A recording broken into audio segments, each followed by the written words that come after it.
انت بقى لعبت النهارده زيزو ولعبت تريزيجيه، هتقول لي زيزو جاب ضربه جزاء، انتاجه ايه؟ هل ان هو كان انتاجه كده بيبقى كان في الزمالك؟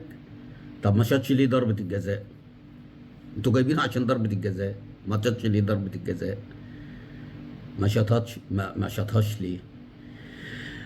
ده كان في الزمالك كله بيسيب له، حتى عبد الله السعيد، حتى عبد الله السعيد المتخصص في ضربات الجزاء سواء في منتخب مصر او كان في النادي الاهلي او كان في بيراميدز، لما راح نادي الزمالك كان بيسيب له ضربه الجزاء. فزيزو كان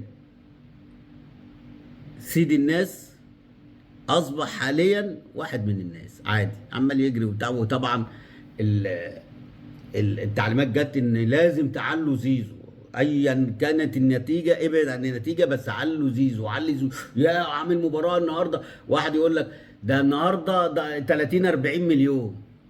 يا ولا، يا ولا، هو كسبك البطوله، خلاك رحت الدور اللي بعد كده، جاب جونين ثلاثه، كسبك الماتش عشان تقول الكلام ده، بس عشان يضحكوا على الناس ويقول لك اه الصفقه ومش الصفقه. بص انا هجيب لك من الاخر، الصفقات دي هتبقى هنا في الدوري المصري زي الفل، وخلاص كده النادي الاهلي بقى مرعب في الدوري.